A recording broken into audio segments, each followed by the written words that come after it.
My name is Mei Shi, and I'm the founder and president of Pacific Trade International. We have a brand that is called Chesapeake Bay Candle.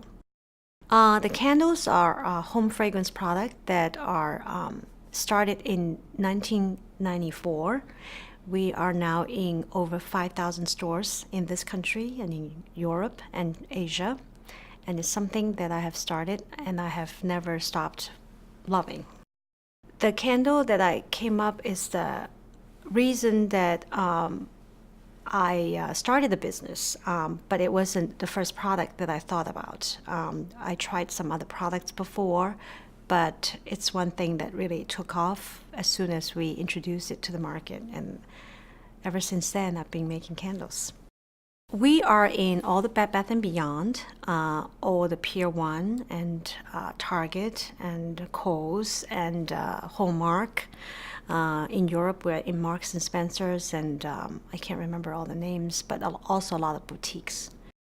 I was born in China during Cultural Revolution, and as China started to open itself to the rest of the world in the 70s, they realized that not only have they lagged behind in economic development, they also need to have a lot of career diplomats that understand other culture, that can go and become a true ambassador to represent the country and understand other cultures. So I was fortunate enough to be one of those young students that was admitted to a diplomatic boarding school at 12. And after 6 years, I went to Beijing to further my education in Beijing Foreign Studies University. At that time, the World Bank started to invest in China, but they are looking really for people that can build a bridge between the experts and the bank officers with the local governments and the local engineers. I started working part-time for the bank. That really exposed me to a very big international workforce that has great culture and work background, and it fascinated me very much.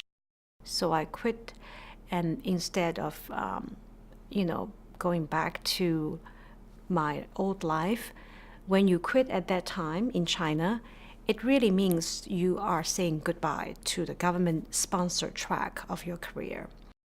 I applied for graduate school. I've always wanted to study here, and I went to the journalism school of University of Maryland because I thought that it's close enough to the bank that I can still be in touch and intern and during my study. So that's how I came in 1991. So during the day I work, and then in the evening I always walk by Bloomingdale and I would go window shopping. And I discovered that while fashion floor was very contemporary with very minimalist style from Donna Karan, Calvin Klein, which I like, I went up to the home floor and it's very Laura Ashley. It's all over prints. It's very ornate style. And I talked to my husband every night about the disconnect. And he kept hearing from this every day from me, and how bored I was with my job. So he finally said, "Do you want to start a new company and do something about the home business?" And I have to say that when you don't know what you're getting yourself into, sometimes it's a good thing. We both quit and we started our business in September 1994. Looking back, I'm sure that you would not tell a business student, if you want to be an entrepreneur, you just go and quit your job. You want to have a business plan of some sort. I don't have a business plan, but I have a very strong idea. I have a very strong sense of where the market gap is between what is happening at home and what is happening at fashion. I think that sometimes people always feel that you've got to be in New York or you've got to be in London and Paris to come up with the best ideas. I think that everyone have a gift. And it may not be so obvious to you. Maybe it looks like it's just a hobby. How many of us really went into a business that we're trained for? A lot of it comes from that aha moment when you are frustrated with one of the product that you buy and you don't like.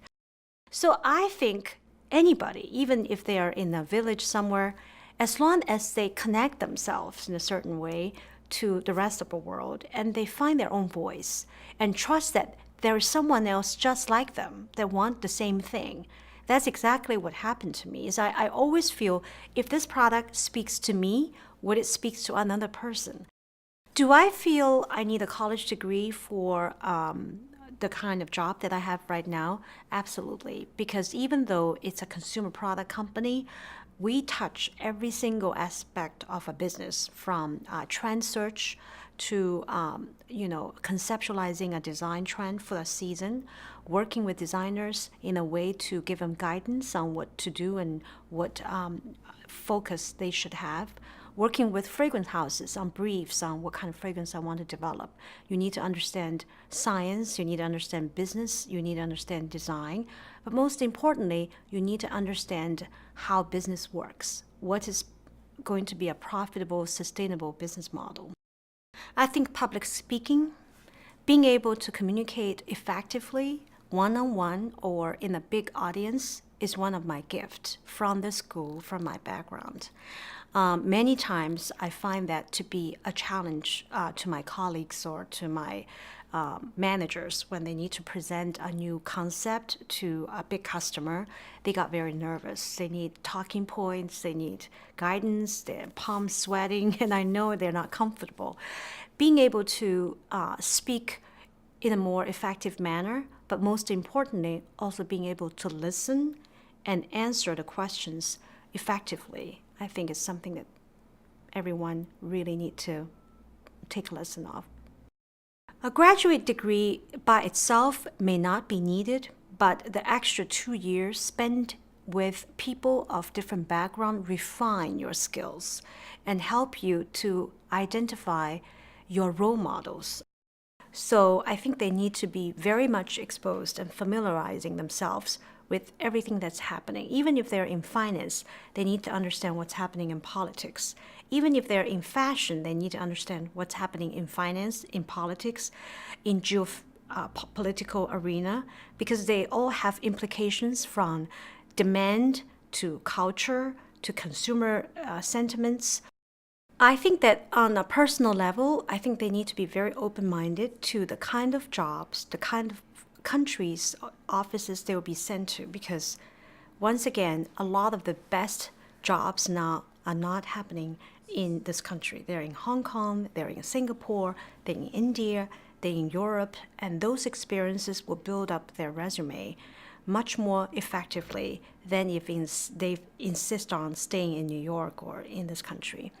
And thirdly, I feel that the ability to communicate with your boss, with your peers, as well as within your industry is very important. Networking is not just for a purpose of a promotion, it's to enhance your own knowledge. I just love what I do. I think that's the most important thing. I think success comes in as a side project. I think being passionate about what you do, getting up every day, having a great idea for what you want to do with your product, with your team, is what makes me stay in this position for so long. I have opportunities to turn it over, sell it, but I think that I still want to do something with it. So that's a good feeling.